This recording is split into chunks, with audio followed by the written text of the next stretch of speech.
Good morning! Good morning! Ayan, nako.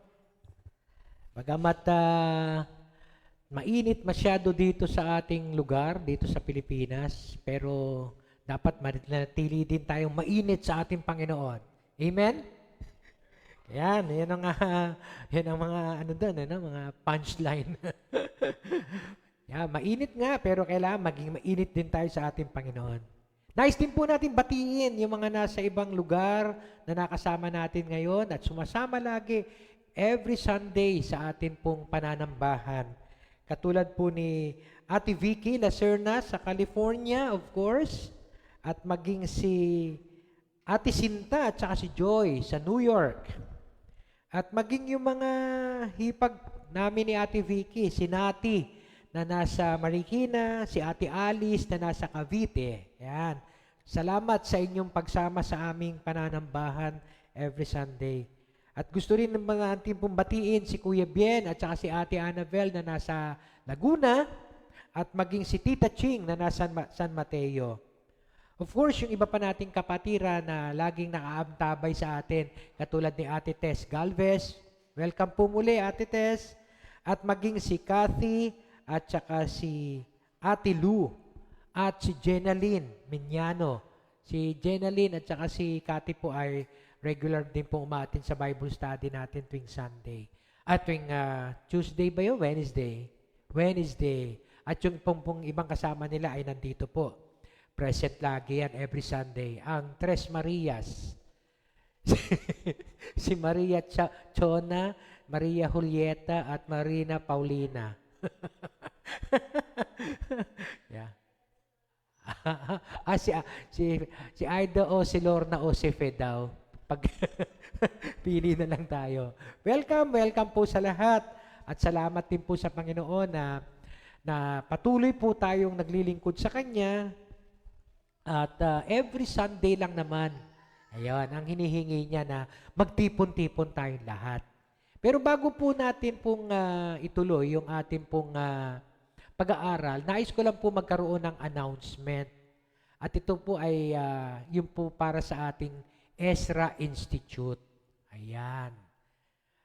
So every year lang po ginaganap itong ating Ezra Institute na nag-o-offer po tayo ng dalawang program, isang Certificate in Christian Ministry at saka mamaya po yung Diploma in Christian Ministry. Parang katulad po din, kasi alam niyo po, di ba? Sino po dito ang nagtatrabaho na? Kayo ba ay nakapagtrabaho nang hindi kayo nakapag-aral? Di ba? Ayun. Di ba, nag-aaral muna tayo bago tayo makapagtrabaho. Ang nakakalungkot sa church, nagtatrabaho na tayo pero hindi tayo nakapag-aral. Yan ang nakakalungkot no? Bakit ganon? Ay bakit ganon? Bakit pagka sa secular kailangan tayo talagang mag-aral bago magtrabaho? Dito, nabibigyan agad tayo ng ministry, hindi man lang tayo aral. Okay? So alam niyo po, napakahalaga po ng pag-aaral dahil siyempre, nai-equip po tayo kung ano ang tamang gagawin natin sa bawat ministry na ipagkakaloob sa atin ng Diyos. Okay? So, sabi nga nila, kahit meron tayong karakter, ito yung nakuha ko yan, kahit meron tayong karakter, kung wala tayong competence, ayan, pagka tayo ay may nagtanong na sa atin, mapaparalyze lang tayo. So, character minus competence equals paralysis. Kung meron ka namang competence, yan, alam mo kung anong dapat gawin. Pero wala kang character, hindi maganda ang iyong pag-uugali. Mauwi lang po yun sa pride. So, competence minus character equals pride. Pero kung may character na tayo, maganda na yung ating pag-uugali, maganda ang pakikipag-ugnayan natin sa kapwa, at may competence pa tayo, that would result to power. Okay? So, character without competence is paralysis. Competence without character is pride. Pero character plus competence is power. Kaya ayaw po natin mapag-iwanan na yung ating mga members ay may karakter pero walang competence. At ito pong Ezra Institute, ang teaching arm ng Fellowship of Christian Communities, para lalo tayo maging competent sa ating pong pagmi-minister. Sabi nga ni Paul kay Timothy, study the scripture to show yourself worthy unto God, a workman who need not be ashamed, but rightly handling the word of truth. So, kailangan po natin pag-aralan. At ang pinag-aaralan po dito sa Ezra is all about the Lord Jesus Christ, Scripture, and ministry. Okay? So, ini-encourage ko po ang lahat. Hindi lang po ito para sa mga leaders and workers. Sa totoo lang po, ang FCC po ay nag-declare na lahat ng leaders and workers ay dapat dumaan sa Ezra. Biro mo nga naman, di ba? Kung ikaw isang company, tapos ang mga workers mo ay hindi man lang nakapag-aral.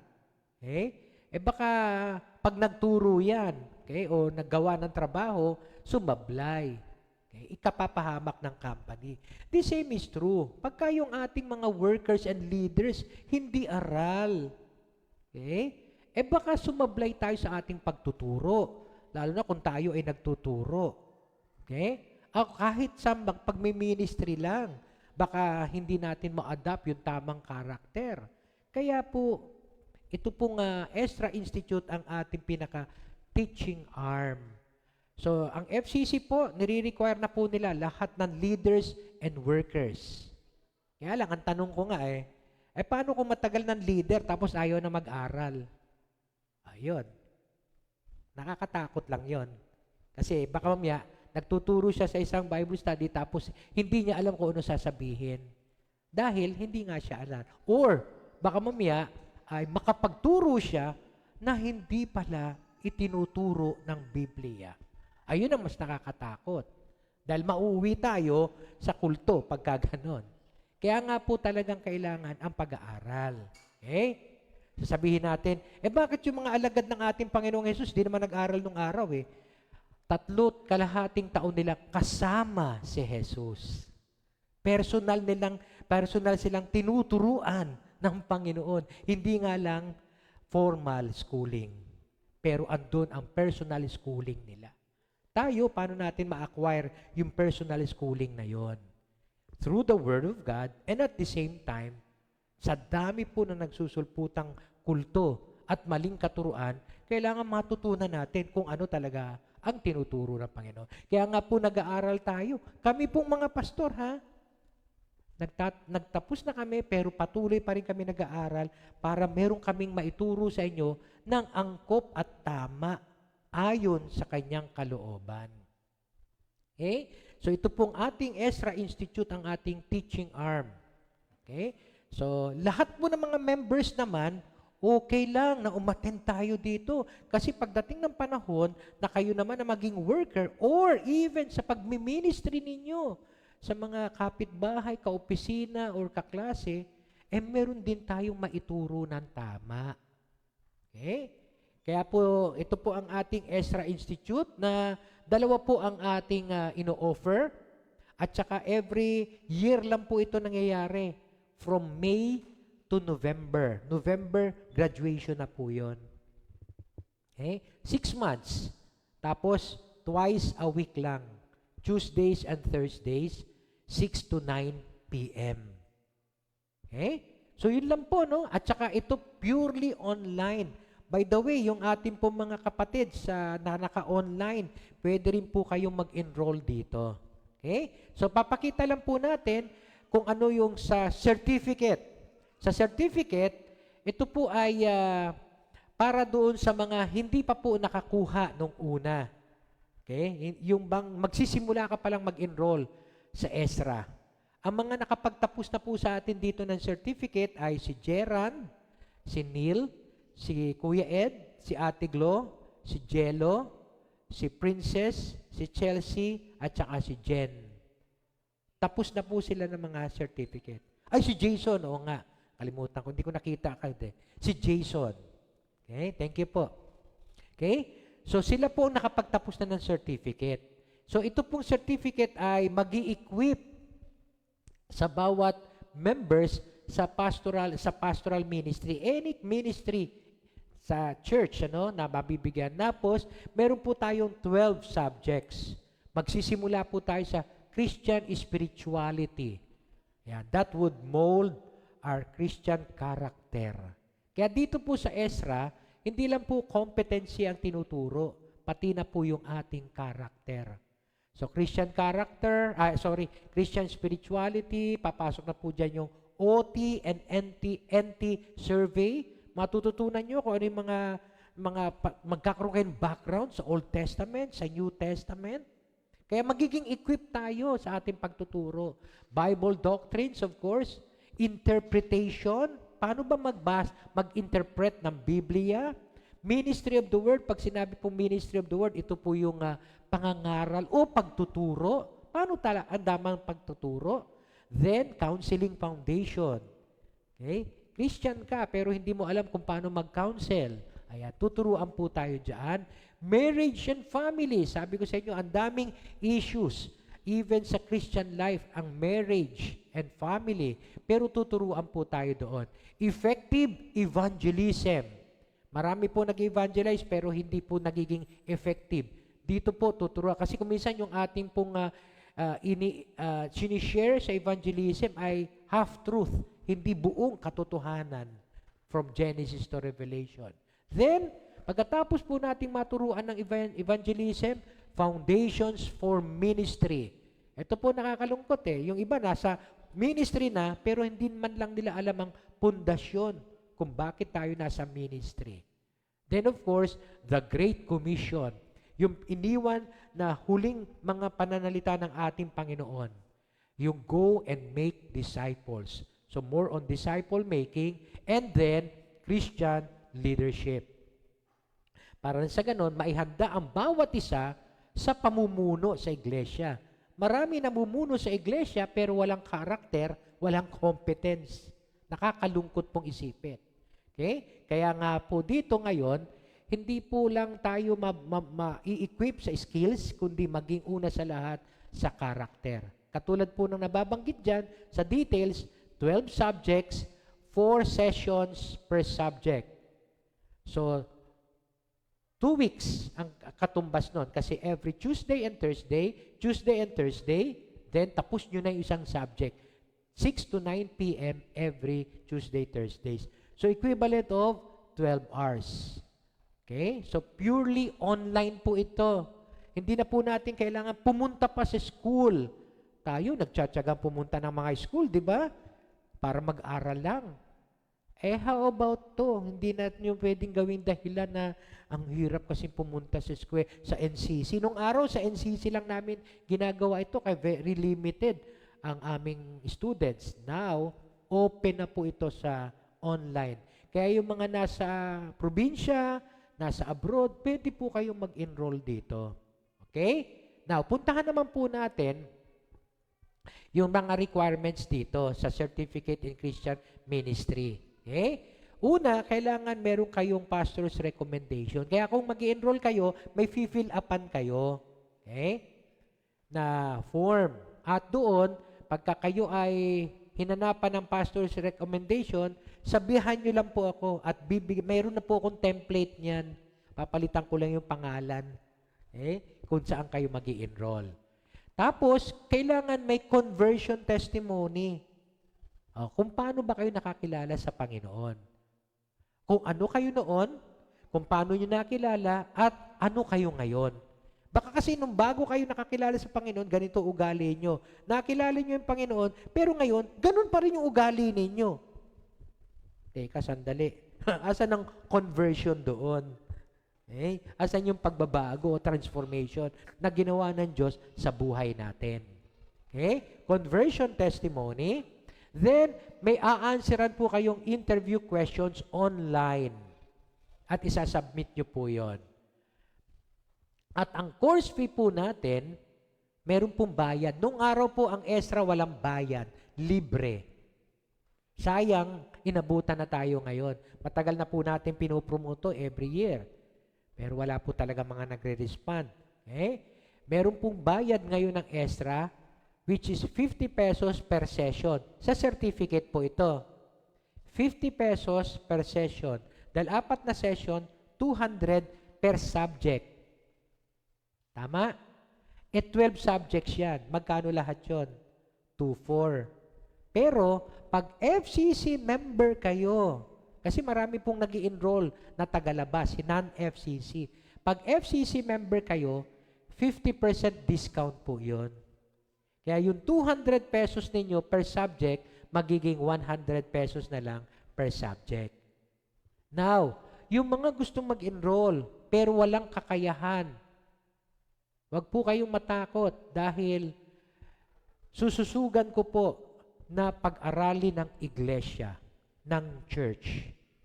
Although noong araw may sineset aside kami na pondo para sa seminar, kung tayo nga nagsiset ng pondo para sa mga equipment, sa mga pagpapatayo ng building, how much more sa self-development natin. Kaya ako po talagang sususugan ko po na lahat po ng walang kakayahan, wag po kayong matatakot.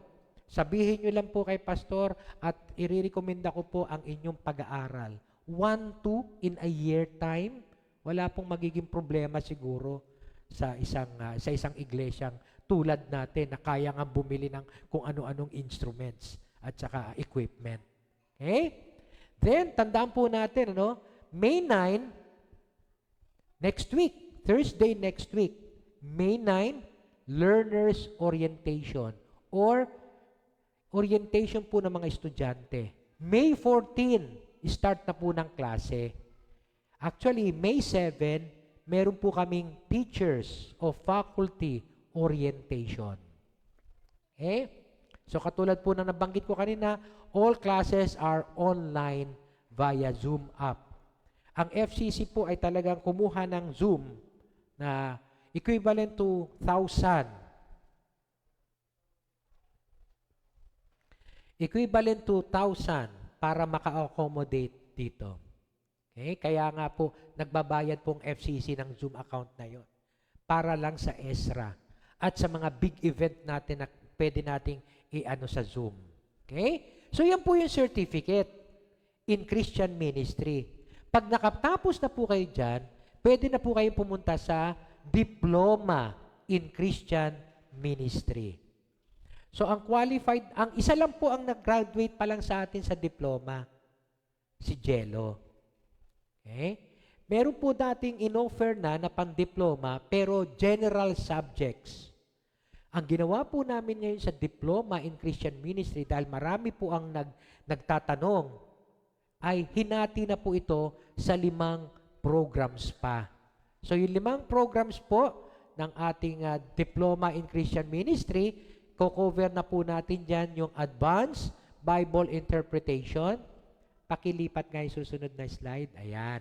Meron po tayong Advanced Bible Interpretation, Christian Education, Christian Leadership, Christian Counseling, at saka Mission Ministry. So, meron po 5 streams, okay, or programs. Ito pong diploma in Christian. So, yung pong pag-aaral ngayon, dati yung diploma ay talagang general subjects lang. 12 subjects lang yun, pero very general. This time, meron pong focus. Kung gusto mong advanced Bible interpretation, nakafocus lang kayo sa Bible interpretation.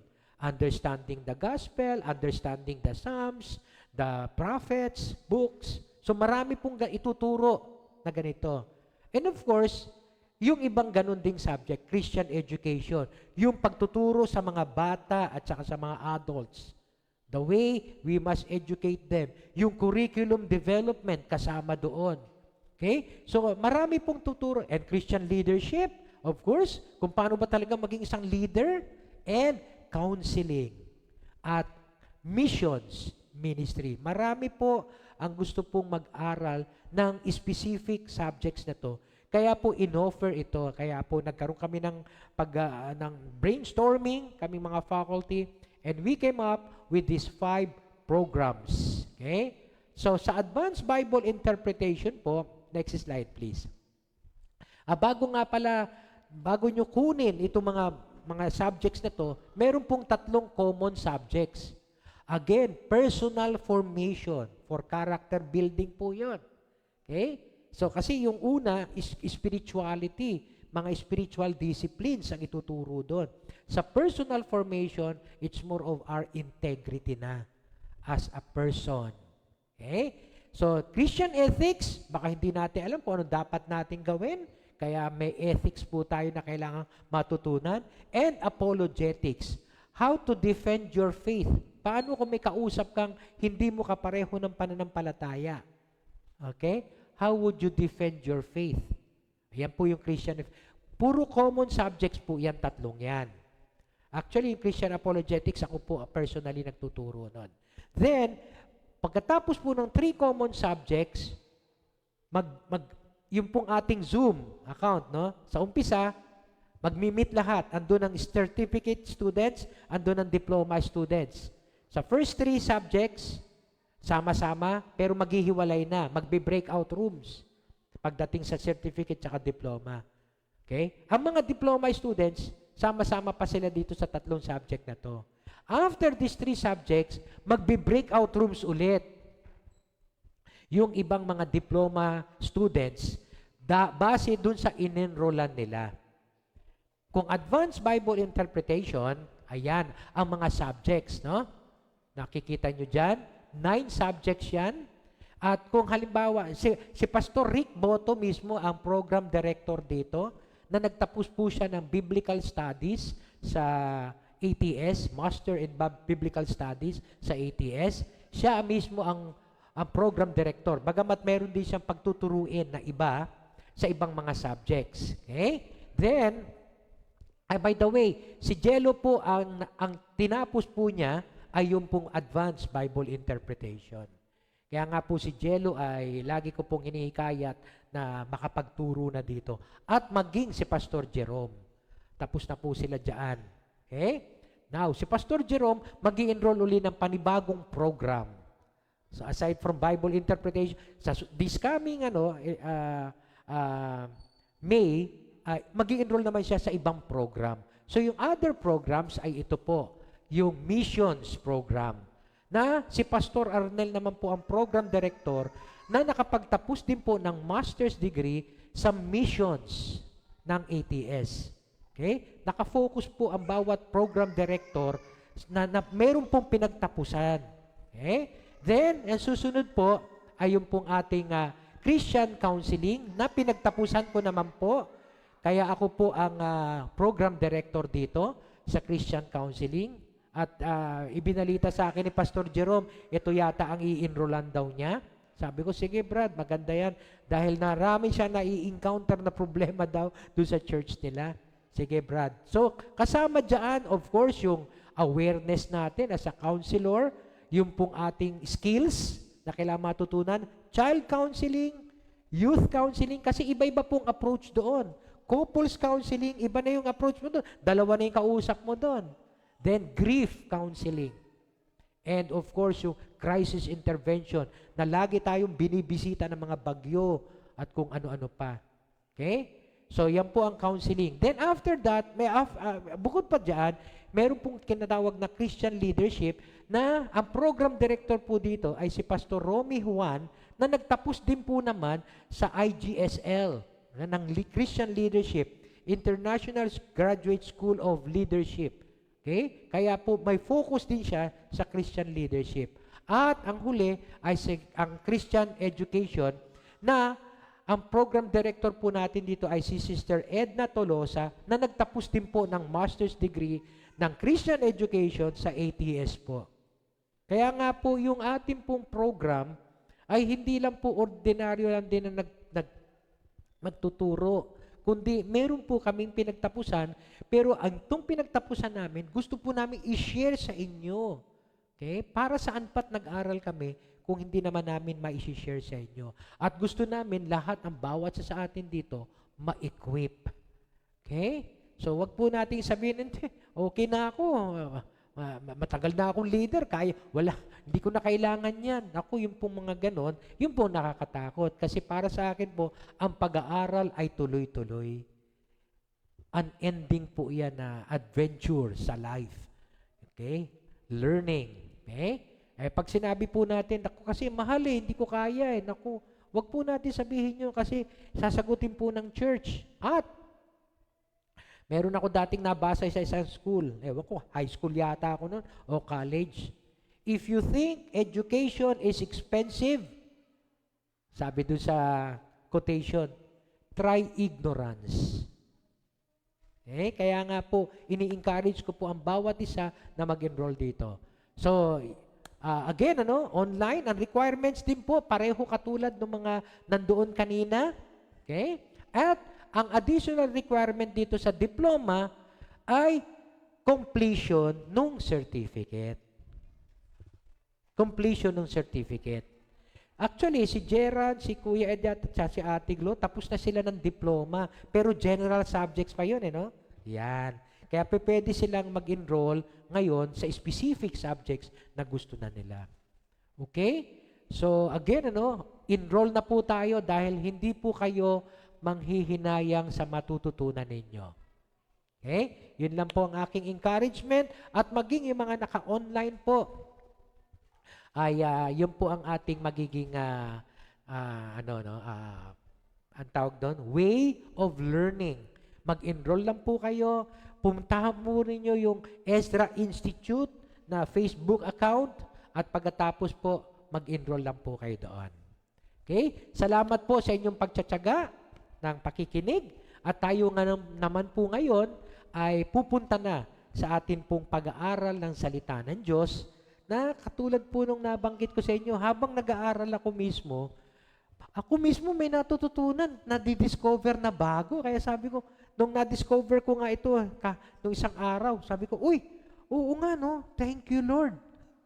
Kasi natututo din ako mismo sa aking pag-aaral. Samantalang itong babasahin nating subject or topic or passage, alam na natin to Kasi tinuturo na sa atin sa madalas at lagi na nating napapakinggan ito. And it's all about prayer pa rin.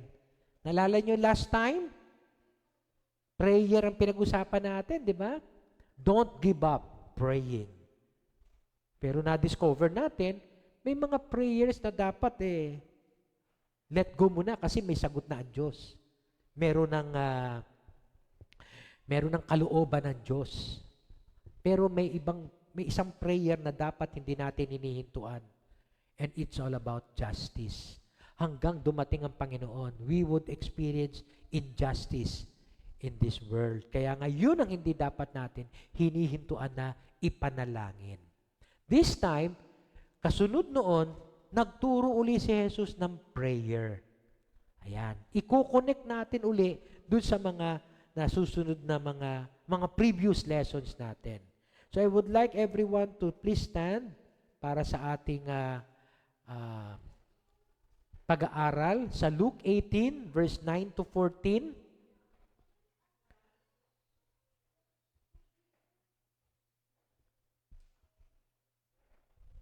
Basahin po natin. To some who were confident of their own righteousness and looked down on everybody else, Jesus told this parable. 2 men went up to the temple to pray. One a Pharisee and the other a tax collector. The Pharisee stood up and prayed about himself, God, I thank you that I'm not like other men, robbers, evildoers, adulterers, or even like this tax collector. I fast twice a week and give a tenth of all I get. But the tax collector stood at a distance. He would not even look up to heaven, but beat his breast and said, God, have mercy on me, a sinner. I tell you that this man, rather than the other, went home justified before God. For everyone who exalts himself will be humbled, and he who humbles himself will be exalted. Manalangin po tayo. Muli, Panginoon, salamat po sa bawat linggo, bawat araw na inaalalayan mo kami. Salamat po sa iyong kabutihan. Salamat po, O Diyos, dahil nariyan ka lagi upang ituwid kami. Lalo na po sa amin pong mapapakinggan na mensahe mo. Patuloy mo po kaming ituwid dahil katulad na sinasabi mo, ang mga anak mo ay iyong tinutuwid. Kaya Panginoon, turuan mo po kami ng iyong mga salita na magsisilbing pagtutuwid sa amin upang nang sa ganun lalo pong maging maayos po ang aming pong relasyon sa iyo at sa aming kapwa. Tulutan mo ang iyong banal na Espiritu, Panginoon, ang siyang tunay na magturo sa amin. Ikaw po manguna at ikaw po matanghal. Ang lahat ng ito'y dalangin namin sa pangalan ni Jesus. Amen. Amen. Maaari na po tayo makaupo at hilingan na po natin ang ating mga Sunday schoolers.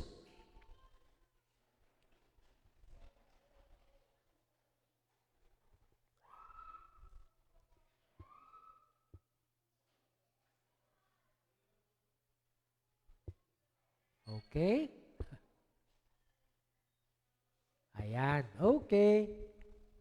So, nung nakaraang linggo po, atin pong napag-aralan, uulitin ko, no? Yung mga talata na binitawan ng ating Panginoon.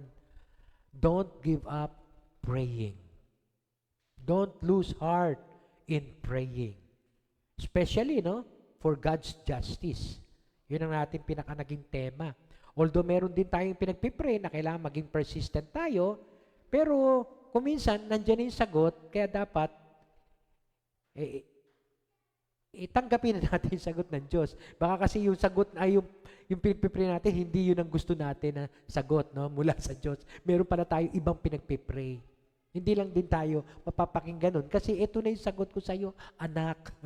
Okay? So, maging discerning tayo sa sagot ng Diyos. But there is one issue that we really need not to give up in praying.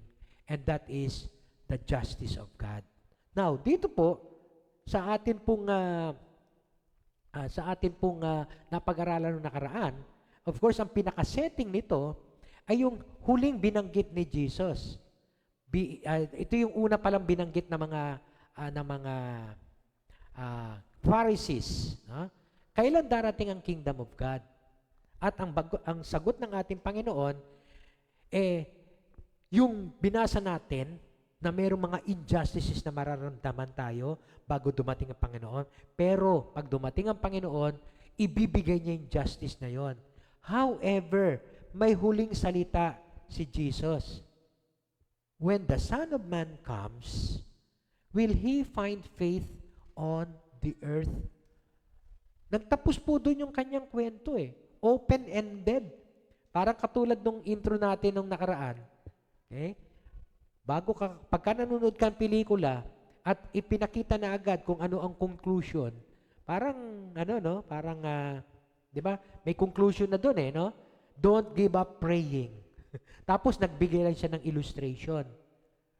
Yun nga unjust judge at saka yung widow. Now, pagdating niya sa ending, open-ended. However, when the Son of Man comes, will He find faith on the earth? Nung pinag-aaralan ko po yung binasa nating passage kanina, ang focus ko is on pride and humility. Tapos, nung binalikan ko, itong talatang ito, will He find faith on the earth? Sabi ko, ito ang connection. Kung bakit niya kinuwento itong panibagong pagtuturo on prayer. Kung bakit siya nagkwento ng isang parable uli. Okay? About prayer pa rin. Pero may connection sa faith. Bakit?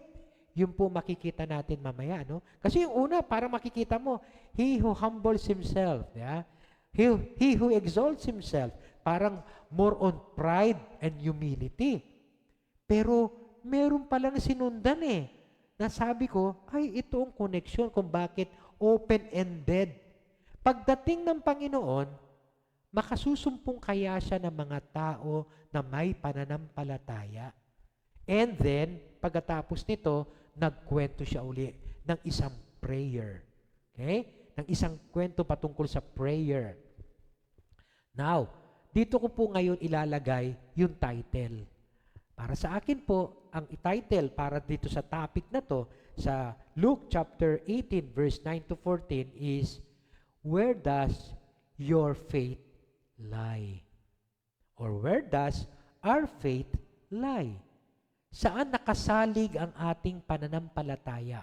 Kasi yun ang tanong niya eh. Pagdating kaya ng anak ng Diyos, makasusumpong kaya siya ng pananampalataya sa mga tao? Pagkatapos, bigla na siyang nagkwento. Kaya ngayon, kung nakita ko yung connect, ay alam ko na, thank you Lord. Sabi ko sa Panginoon, habang nag-aaral ako, thank you Lord, habang nagpe-prepare ako ng sermon. Dahil may connect pala. Saan nakasalig ang ating pananampalataya? At nagkwento siya patungkol dito sa mga, to some who were confident of their own righteousness and look down on everybody else.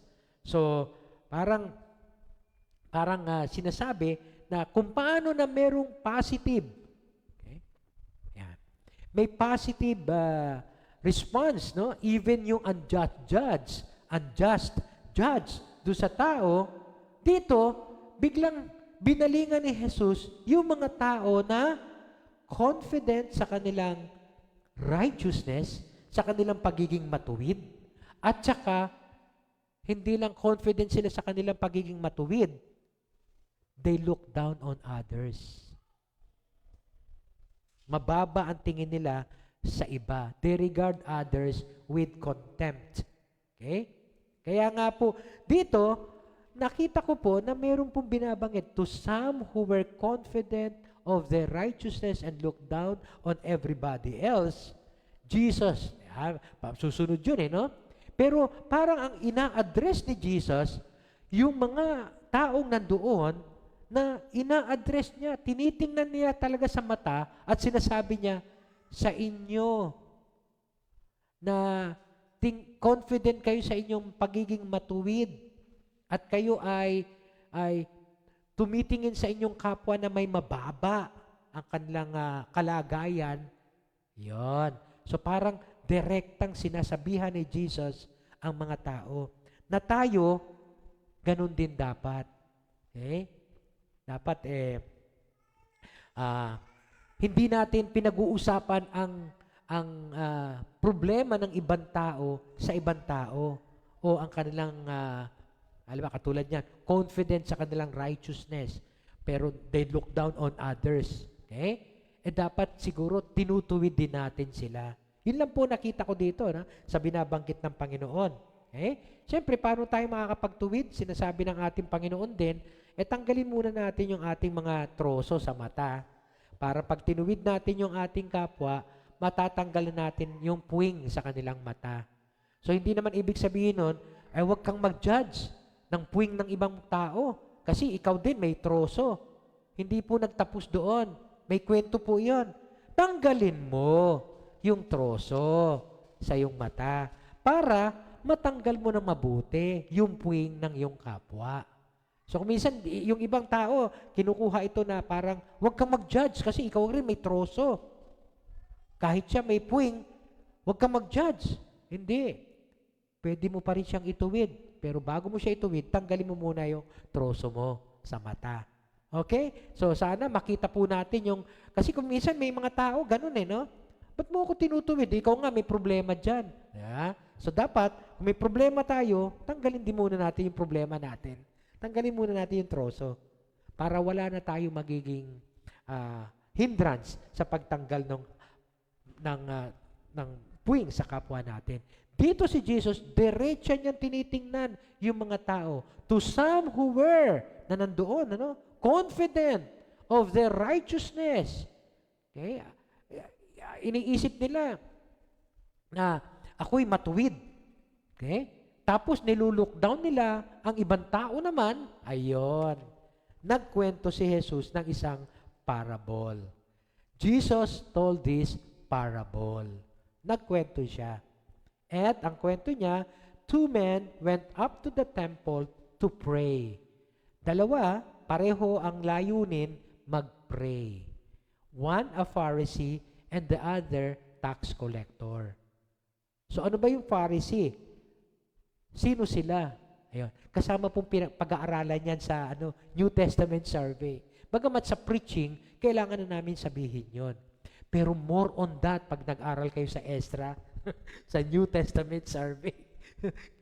Pinopromote pa rin yung Ezra. No? Kasama yon. No? Mas marami ang talagang description doon sa kanila. Pero dito, kailangan natin maunawaan sino ba itong mga Pharisees na to? They are the religious leaders. They are the one who ministers the word of God. Well-versed sila sa Torah o sa law of God. Okay? At they pray always. Diba? Nung naaraang linggo, napag-aralan natin, that we must always pray. Itong mga taong ito, kahit sa kalsada, nagpipray yan. Makakasalubong mo, nagpipray. Nakatayo sa isang sulok, sa isang kanto, nagpipray. Okay? So, at matulungin ang mga taong ito, mga Pharisees na to, laging matulungin ito. Kasi iniisip nila, syempre, sa pagtulong nila, ay nakakadagdag ito ng favor from God.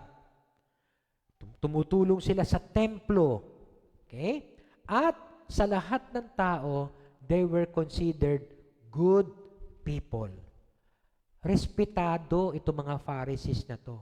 Educated, faithful, and holy. Yan po mga Pharisees. Isa siya sa nag-pray doon sa temple. Okay? At ang pangalawa na nag-pray daw, isang tax collector. So ano naman yung tax collector? Ang tax collector ay itinuturing na nakikipag-conspire, nakikipagsabuatan sa Roman Empire para mangolekta ng pera mula sa kanyang mga kababayang Hudyo. At ibibigay niya ito sa mga Roman Empire. So they collect taxes for Roman government, pero ang problema, dinadagdagan nila yung kinokolekta nilang buwis mula sa mga tao para meron din silang kita. 3 to 4 times ang patong nila. Kaya para sa mga taong mga kababayan nila, sila ay mga tiwali, crooked, okay? At pwedeng ilinya sa mga makasalanan, sa mga drunkards, sa mga prostitutes, sa mga magnanakaw, sa mga murderers, sa mga adulterers. Okay? So, sa mga tao na nakapaligid, ang Pharisee, matino. At yung tax collector, salbahe. Kabaliktaran. Okay? Ang nakikita nila. Magkaiba sila. In contrast. At sila ang binigay na halimbawa ni Jesus sa parable na to. One, a Pharisee, and the other tax collector. Sabi ng iba, ang pinariringgan lang dito ni Jesus ay mga Pharisees. Sinample lang niya ang Pharisees. Pero ang talagang pinariringgan niya, gusto niyang turuan o ituwid, are those people who are confident of their own righteousness. So, pwedeng Pharisee sila, pero pwedeng ordinaryong Hudyo lang din sila. Pero they are confident of their righteousness. And they look down on others. Okay? So, yung pong addressee ni Jesus dito ay lahat ng tao at maging sa panahon natin ngayon, lahat po tayo dito na tingin natin yung ating righteousness ay yun po ang magpapadala sa atin papunta sa langit. At we look down on others. Now, at itong dalawang halimbawa ni Jesus, Pharisees and tax collector ay parehong nanalangin sa templo. Sundan natin ngayon, the Pharisee stood up and prayed about himself. Kaya binigyan ko po ng highlight, no? He prayed about himself. Ito po prayer niya. God, I thank you that I'm not like other men, robbers, evildoers, adulterers, or even like this tax collector. I fast twice a week and give a tenth of all I get. Pansinin po natin para sa akin, ang nakita ko dito, itong Pharisee talaga is morally upright. Morally upright. Hindi raw siya robber, evildoer, o adulterer. Perhaps sabihin natin, he is financially honest in all his dealings. Okay? Or faithful to his wife. Or hindi siya nandadaya sa gobyerno. Morally upright. And perhaps nagbibigay siya ng pera sa charity. Morally upright ang taong ito. At hindi lang morally upright ang nakita ko. Nakita ko rin, he is religiously upright. Matuwid din siya. Pagdating sa kanyang pananampalataya, he fasts twice a week. 2 beses. Samantalang hindi naman ganun ang requirement. Pero to, twice a week. Wow. Grabe, no? Tapos, nagbibigay siya ng kanyang ikapo. Tither pa siya. Spiritually disciplined. At higit sa lahat, nakita niyo ba yung prayer niya? God, I thank you. Marunong magpasalamat sa Diyos. Hindi naman niya completely pinagyayabang ang kanyang sarili, pero posible ba na kaya siya nagpapasalamat sa Diyos? Lord, thank you for making me like this, not like the others. Pwede kaya, no? Pwede siguro, no? Pwede kaya kung minsan yun ang nagiging prayer natin. Lord, salamat hindi mo ako ginawang katulad ng kapitbahay ko na masyadong marites. Thank you, Lord, Nagpapa-thank you din tayo. Okay? Pero baka mamaya, pareho tayo nitong taong ito. Pero kung titingnan mo, yung prayer niya, he is not asking for anything. Inilalatag lang niya kung sino siya. Kaya nga ang description ni Jesus dyan, he prayed about himself. Wala na siyang hahanapin pa sa sarili niya. Morally upright siya, religiously upright siya. Kung makikita natin, he is perfect. Nasa kanya na ang lahat. Okay? Parang wala ka nang hahanapin pa sa taong ito. He is not actually praying to God. He is praying to himself. Lord, thank you kasi pinagtapos mo ako. Thank you, Lord, kasi hindi ako katulad ng iba na walang pinagtapusan. Something like that. Something like that. Kaya nga dapat, makikita natin na ang kanyang intention ay ipagmalaki kung ano meron siya, kung ano accomplishment niya. Ito ako, ito mga nagawa ko. At higit sa lahat, hindi ako katulad nito. Yan. Yun na nakamalungkot to, Hindi ako katulad nitong tax collector nandito. Sa kasama ko dito sa templo na to. Wala man lang element of confession. Diba sa ating prayer, lagi nating nababanggit yun. Adoration, confession, thanksgiving, then supplication. Wala man lang element of confession. Hindi siya humingi ng patawad kasi tingin niya wala siyang dapat ihingi ng kapatawaran. He has nothing to confess. Actually, hindi nga siya robber, hindi evildoer. So ano hihingi niya ng kapatawaran? Siyempre, kung ikay magnanakaw, hingi ka ng patawad, Panginoon. Kaso hindi siya magnanakaw. Hindi siya nangangalunya. Hindi siya gumagawa ng masama. So ano hihingi niya ng kapatawaran? May mga tao na nananalangin lang, pero hindi nanghihingi ng kapatawaran. Kaya nga doon sa prayer ni Jesus tinuturuan tayo na humingi tayo ng pagpapatawa. Forgive us our sins as we forgive those who sinned against us. Kaya alam niyo po yung tinuro ng Panginoong Yesus na pinag-aralan natin dito na mahabang panahon, yun po kumpleto rikados na yun pagdating sa pananalangin. Itong taong ito, wala. Okay? Talaga ang kanyang prayer lang, i-promote ang kanyang sarili. He recites his resume. Kumbaga sa isang magtatrabaho, no? Oh, sige, tell me something about yourself. Well, I am not a robber. I am not an evildoer. I am not an adulterer. I fast twice a week, and I give my tenth or my tithes to the temple. And I thank God for all of that. Nagpapasalamat din sa Diyos I thank you.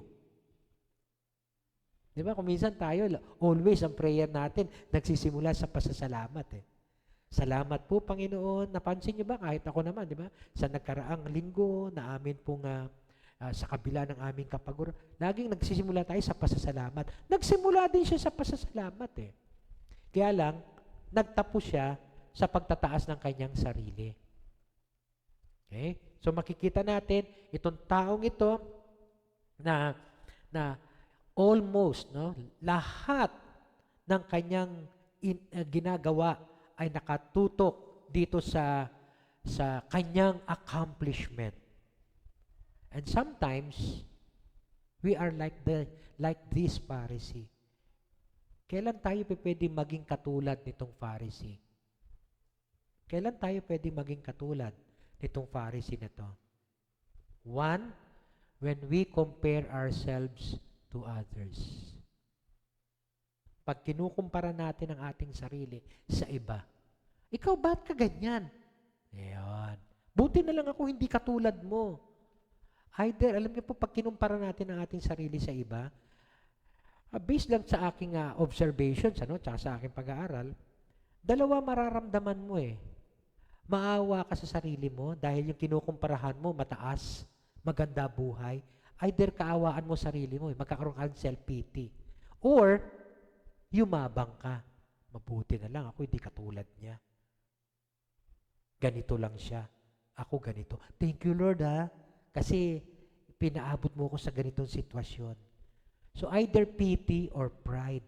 Dito, itong mamang ito, itong Pharisee na to, pride. Now, kung tayo po ay ikukumpara natin ang ating sarili sa ibang tao, pwede din tayong makadevelop ng pride. Or yung tinatawag nating holier than thou attitude. Yung thou is Old English yun ang ibig sabihin ng you. Holier than you. I am holier than you attitude. Okay? Kaya nga po, kung titingin tayo sa labas, sa mga tao, sa paligid natin, at pagkatapos, isipin natin sa ating mga sarili, salamat, at hindi tayo katulad nila. Ayun. Parang tayo naging Pharisee noon. Yun. Parang tayo naging Pharisee noon. Kahit sabihin natin na yes, hindi tayo katulad ng mga manginginom, ng mga basagulero, ng mga addict dyan. Pero kung sasabihin mo, thank you Lord, hindi ako katulad nila, kahit in a humble state pa, thank you Lord kasi hindi ako katulad nila. We are like the Pharisee. Para tayong katulad ng mga Pharisees. Tapos i-congratulate pa natin yung ating mga sarili for being spiritual. Thank you Lord at hindi ako katulad nila. Thank you Lord at born again ako.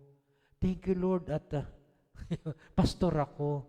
Thank you, Lord, Okay? Pero alam niyo po, every time we compare ourselves with others, looking down on them, we are like just this Pharisee. At we would be like the Pharisee when we think others' sins, yung kasalanan ng iba, worse kesa sa kasalanan natin. Yan. Para tayong Pharisee din nun. Okay? Yung bang, halimbawa, nakakita ka ng rakista o pangkista, mga nakapunk, ako, ba yan? Sama ng mga o kaya yung mga teenager na may mga hikaw sa tenga. Okay? Tapos, yung iba, hikaw sa ilong no? Alam niyo po, ako nadala ako na makakita ng mga nakahikaw. Kasi nung kabataan po namin sa St. Francis, may nagnakaw na nahuli ng mga residente. Kasi, hindi nakatakbo agad Naiwan ng mga kaibigan niya. Nahuli. Tapos nandun po kami, barkada. Nanood kami. Makikibugbog sana kami. Pero hindi na namin magawang mangbugbog Kasi bugbog sarado na yung nahuli. At may hikaw. Alam niyo po ang ginawa nung isa na bumubugbog doon sa hikaw? Hinablot! Grabe. Ako mismo kinilabutan habang nakikibugbog din ako pero nung panahon na yon, hindi ko na kinaya Hinablot yung hikaw dito. Imagine ninyo, kaya ako, ayoko may hikaw yung mga lalaki, di ba? Kaya nga, pero tingnan niyo po, no? Ano ang judgment natin sa mga naghihikaw-hikaw na yan? Ano ba yan? Pinagbabawal sa Biblia ang paghihikaw, tas naghihikaw. Ayun. Baka nagiging katulad tayo ng Pharisee pagka ganon. Or, yung ordinaryo, nakakita tayong mga nagsusugal, mga nang umiinom, o mga divorced men and women, o yung mga nabubuntis na mga teenager, tapos husgahan na natin sila. Mabuti na lang, Lord, ako hindi ganon. Tapos we look down on them. Yon. We are like these Pharisees. Or, kikwentuhan kayo. Pagkatapos may kinikwento yung iba. Ay, hindi, dapat kasi ganito yan. Parang ikaw yung mas alam kung ano dapat ginagawa ng tao. Parang ikaw yung nagmamalaki, ikaw yung laging bida sa grupo. Abay, teka, baka mamaya katulad na tayo ng Pharisees. Okay? Magiging katulad tayo ng Pharisees kahit na tayo ay Christians na, kung ganito po ang ating mentality. We look down on other people. Okay? We are confident on our own righteousness and we look down on other people. Kahit nga kung minsan, yung magkaiba ba ng religion, hindi natin kapananampalataya. Pagkatapos, we look down on them. Yan. Kaya nga po, nag-aaral tayo para matutunan natin kung ano ang gusto ng Panginoon na makita natin sa ating mga sarili. Yung bang we impress other people na nagbibigay tayo o gumagawa tayo, may ministry tayo, alam mo, ito, bunga ko to, ito, donation ko to, ito, na-sharean ko to, ito, na-evangelize ko to, ito, napatanggap ko to. Baka mamaya, nagiging katulad na tayo ng Pharisee. Kung ganito po ang ating magiging sharing sa mga tao, abay, meron na po tayong tinatawag na Pharisaical attitude. Okay? And, okay? Minsan, yung binigay nating donation sa isang simbahan, pagkatapos kukontrolin natin yung simbahan dahil tayo nagbibigay ng malaking donation. Gusto ko, ganito gawin mo, ganito. Teka, sandali. Dinonate mo sa simbahan pagkatapos ngayon. Magkiklaim ka na, magdidemand ka ng iyong authority. Ibigay mo na lang sa iba yan. Kung sa atin po, kasi tayo tumatanggap din ng donation. Pero kung mayroong magkocontrol na gano'n, baka dapat matuwid. Dahil sabi nga, hindi dapat tayo Pharisee. Hindi tayo dapat magkaroon ng Pharisaical attitude. Okay? So, titingnan po natin ang ating mga sarili, bantayan po natin. Kaya nga po natin pinag-aaralan ito. Iniisa-isa natin para makita natin ang ating mga sarili. Dapat makasumpong tayo ng pagbabago, transformation. Or else, baka katulad lang din tayo nitong Pharisee na to. So, saan nakasalig ang pananampalataya ng Pharisee na to? Saan nakasalig? Sa kanyang energy. Sa kanyang mga gawa. Sa kanyang effort. Sa kanyang husay. Sa kanyang galing. Where does your faith lie? Our faith must not lie on our energy, on our good works, on our efforts, on what we do or who we are. Hindi dapat doon nakasali ang ating pananampalataya. Will He find faith on earth when He comes? Let our faith not lie on our own energy. But rather, tingnan natin yung tax collector. The tax collector stood at a distance. Pag sinabi pong at a distance, sa isang malayong lugar. Ayaw niyang tumabi doon sa Pharisee dahil alam nila na sila'y despised ng mga ganitong religious leaders. He would not even look up to heaven. Di man lang makatingin, no? Kasi nga, mababa ang tingin ng mga tao sa kanila. Kaya kahit sa langit, di siya makatingin. Ayaw niyang lumapit dun sa Pharisee dahil atas distance lang siya kasi ayaw niyang ma-offend itong Pharisee na to. At saka treated sila as traitors dahil sa association nila sa government ng Romans. No? They are associated with sinners. And he would not even look up to heaven.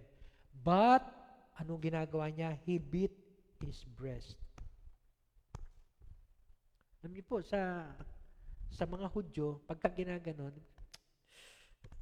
it's part yun na may kasamang shame and guilt. Parang ganun, no? May kasamang shame and guilt. Tapos sabay sabi na, God, have mercy on me. Have mercy on me, Lord. Patawarin mo po ako. Kahabagan mo po ako. Yung isa, wala man lang pagsisisi. Ito talagang punong-puno ng pagsisisi. Andun yung guilt, andun yung shame, dala-dala niya, para sa kanya, unbearable yun. At kailangan para ma-overcome niya ang kanyang transgressions, yung kanyang mga kasalanan, he knows what he needs, and he needs God's mercy. God, have mercy on me. Parang yung kanyang attitude ay parang andyan lang ang Diyos na kinakausap niya. At a distance siya doon sa Pharisee na very self-righteous ang tingin. Ganun po ang taong ito. Simple lang po ang prayer niya. Walang resume, walang sinabing, maikli lang ang prayer niya. Nakita niyo yung prayer ng lalaki kanina, yung Pharisee? Ang haba, no? Thank you, Lord. Dahil hindi ako magnanakaw, bla bla bla bla, hanggang sa ako po'y nag-iika po. Ang haba. Ito, simple lang ang prayer. Lord, kahabagan mo ko. Have mercy on me. Okay? Maawa ka po sa akin, Panginoon.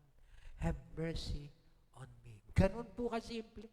Sometimes we need to pray, no? Maikli lang ba? Short prayer. Pero punong-puno ng mensahe. Punong-puno ng mensahe ng pagpapakumbaba. Na wala siyang magagawa kung wala ang kapatawaran, kahabagan ng Diyos sa kanyang buhay. Okay? Naalala ko nung araw, ewan ko lang kung maalala pa to ni Ate Glo. Kay Ate Glo ko to narinig na kwento. Sabi niya, isang church daw, matagal na to, bago-bago pa lang tayo. Isang church, nakita daw ng isang hindi ko na maalala, parang, basta may nakakita na parang, panaginip or something na sa isang church, nagkakantahan lahat, nagkasasayawan, nagsisigawan, pero walang boses na naririnig. Yung naka-witness. Pagkatapos meron daw isang bata, narinig niya yung sinasabi ng bata. Sorry, Lord. Yun lang ang narinig. Yun lang ang narinig. Parang na-i-relate ko dito na sometimes, marami tayong prayer, pero baka hindi naririnig ng Diyos. Kasi yung prayer natin, prayer katulad ng Pharisee. Sometimes, baka yung prayer ng isang tao, hindi nga masyado, pero Lord, I'm sorry. Pero nadinig ng Diyos. Tagal na noon, Ate Glo, naalala niyo ba yung kwento? Hindi na maalala ni Ate Glo. Pero ako, naalala ko yung mga ganun kasi ano po yun, nagre-register sa akin. At siyempre, lesson sa akin yun. Oo nga. Sometimes umihiyaw tayo, pumapalakpak, sumasayaw, pero walang naririnig sa atin. Because perhaps our hearts are like that of the Pharisee. Sana matutunan po natin katulad ng prayer nitong tax collector. Lord, have mercy. Simpleng-simple lang ang kanyang prayer. Isang sentence lang. Have mercy on me, a sinner. Kaya nga ang conclusion ni Jesus, I tell you that this man, rather the other, went home justified before God. Okay? Kung yung mga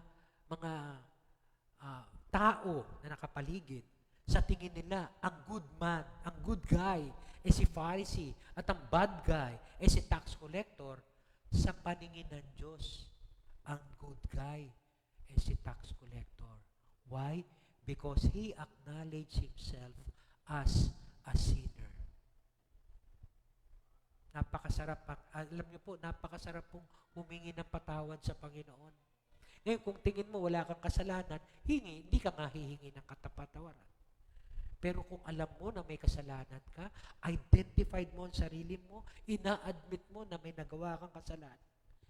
Yes, pwede natin sabihin, Lord, have mercy on me, a sinner. And that justifies us. So what makes us justified before God? When we admit that we are sinners. Kung kanina, nakita natin ang ating mga sarili, kung ganito tayo, para tayong katulad ng Pharisee. Ngayon, tingnan naman natin, kailan naman tayo pwedeng maging katulad ng tax collector? Okay? Kanina, di ba?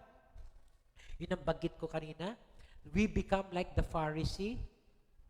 At ngayon, kailan naman tayo we become like the tax collector? When we see ourselves as sinners. Yes, wag na natin tingnan uli yung ibang tao. Kung ibang tao nagkasala, okay? Wag na natin ipagmaratot na buti na lang ako hindi katulad niya. Para tayong Pharisee nun. Dapat aminin din natin, Lord, I'm sorry kasi ako rin may kasalanan. That we become like the tax collector. We admit our sin. Doon sa story ni Jesus, we admit our sin. And of course, pagka mineasure kasi natin yung ating holiness o yung righteousness natin based on God's holiness. Huwag natin i-compare kasi ang sarili natin sa ibang tao. May makikita tayong mas makasalanan kaysa sa atin So magkakaroon tayo ng pride. Dapat i-compare natin ang sarili natin sa holiness ng Diyos. Sa kanyang kabanalan. Parang si Isaiah. Sa Isaiah chapter 6, naalala ko, Nasa book of Isaiah na kasi ang aking meditation ngayon, Naalala ko, si Isaiah, nagre-reklamo siya kasi napaka-corrupt ng buong ng buong nasyon ng Israel. Okay? Corrupt. Pero nakita ni Isaiah yung glory and holiness of God. At alam niyo kung anong sinabi niya? Lord, I'm sorry. I am a sinner. I am a man of unclean lips. Hindi niya tiningnan yung, Lord, patawarin mo mga kababayan ko, makasalanan sila. Hindi. Ang una niyang hiningi ng kapatawaran, sarili niya. Kasi nakita niya ang glory ng Lord. Hindi niya tinitingnan ang kanyang sarili, comparing himself to other people of Israel, but nakita niya yung glory ng Lord, kaya napasabi niya, Oh Lord, I am a man of unclean lips. I am a wretched man. Kahabag-habag, patawarin mo po ako, Panginoon.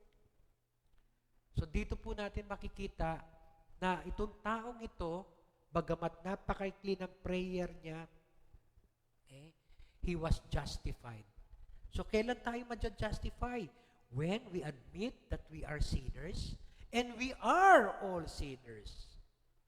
Wala pong sino man. Okay? Huwag nating ipagdikdikan ang kasalanan ng iba kasi tingnan din natin, may kasalanan din tayo. Okay lang na magtuwid, pero dapat makita din natin ang ating mga sarili na may kasalanan din tayo. And we must admit na makita natin ang holiness ni Lord. Ang sino mang hindi nakakakita ng holiness, hindi niya makikita ang kanyang sarili na makasalanan eh. Kasi hindi niya nakita ang holiness ni Lord. Okay? At alalahanin natin that our sin separates us from God. Kaya nga dito, He went justified because He recognized His sins.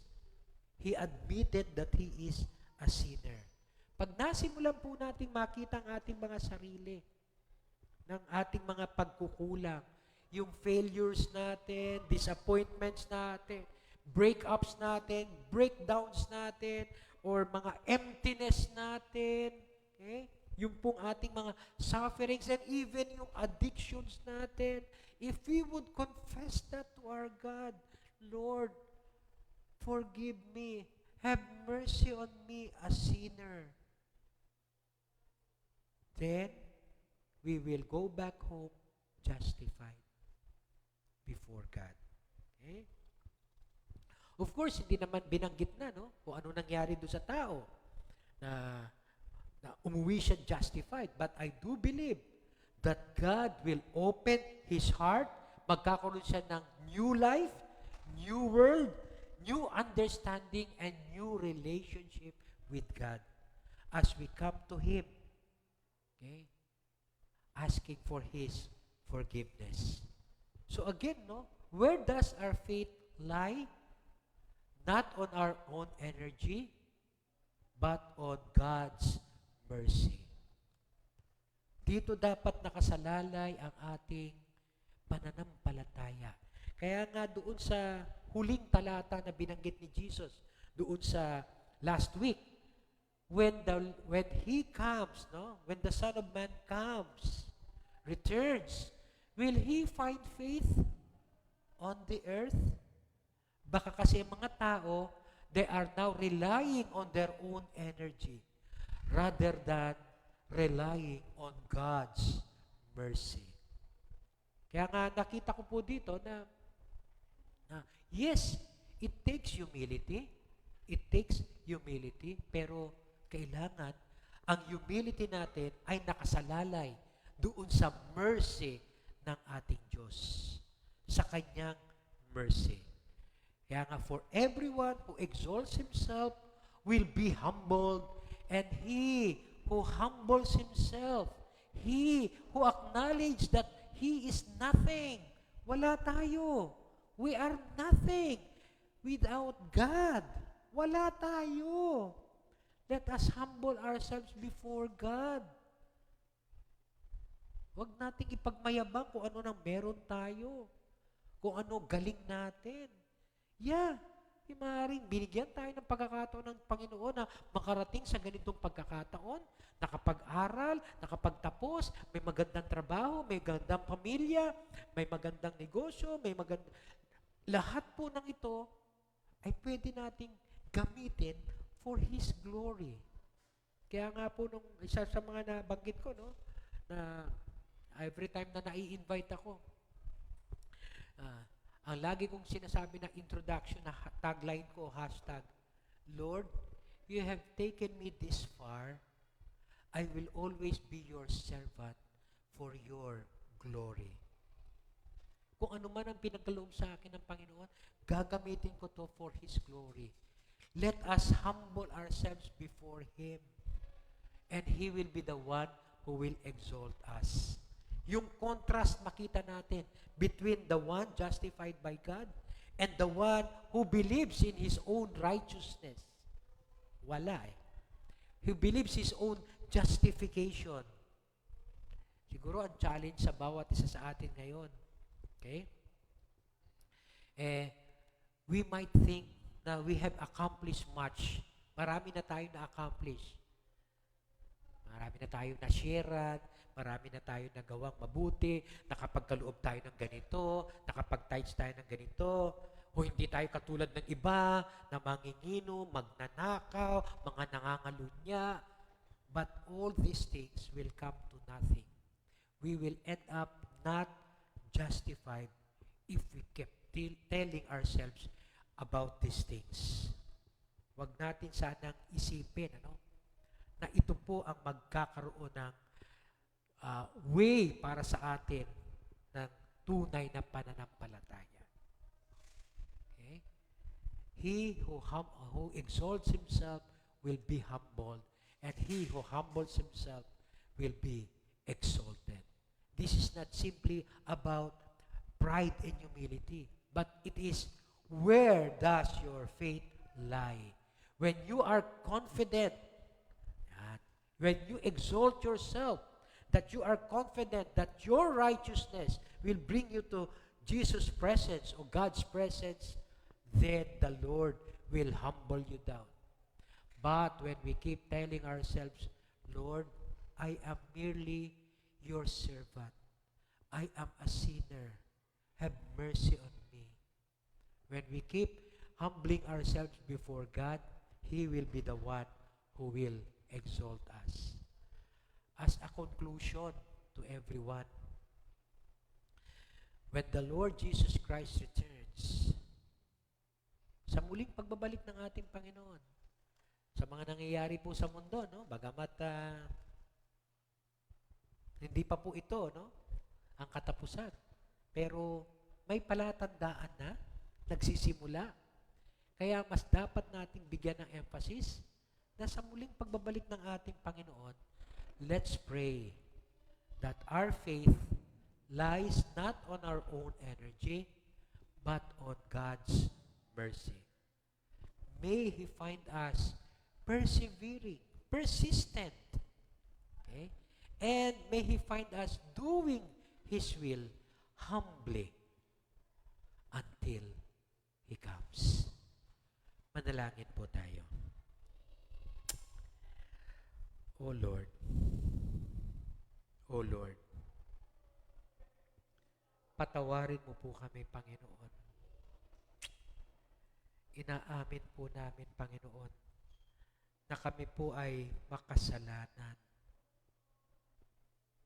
Have mercy on us, Lord. Patawarin mo kami, Panginoon, kung kami ay nananalig sa amin pong mga nagagawa para sa iyong iglesia, mga ministries namin. Lord, patawarin mo po kami. Kung ito po mga bagay na ito ay pinagmamalaki namin and we look down on others, patawarin mo po kami, Lord. Indeed, Panginoon, nakita po namin na ang pinakalayunin mo sa amin ay ibaba namin ang aming mga sarili before you and ask for your mercy. Sorry, Lord. Sorry, Lord. At nakikita po namin, Panginoon, na ikaw naman ay mahabaging Diyos, punong-puno ng pag-ibig at punong-puno ng kapatawaran, ng pagpapatawad sa mga katulad namin. Kaya, Panginoon, salamat po sa mensahe mo, sa pagtuturo mo at pagtutuwid sa amin. Salamat po, Panginoon. Nawa, O Diyos, lagi naming masumpungan ang aming mga sarili na nagpapakumbaba sa iyong harapan habang nakikita po namin ang iyong kaningningan, ang iyong kaluwalhatian. Hindi namin dapat tingnan ang aming kapwa at ikumpara ang aming sarili sa kanila. Bagkus makita po namin ang iyong kaningningan at makita namin ang aming mga sarili. Kapos kami, Lord. Kulang kami. Salamat po, O Diyos, sa pagtutuwid mo sa amin. Na dapat ang buong pananalig namin ay nasa sayo. Nasa iyo na napako sa krus ng Kalbaryo upang kami ay makasumpong ng kapatawaran. Upang kami ay manalig sa ginawa mo sa krus at hindi sa aming mga sariling kakayanan. Salamat po, Panginoon, dahil patuloy mo kaming tinutuwid at ikaw po ang siyang nagbibigay ng gabay sa amin sa pamagitan ng iyong mga salita.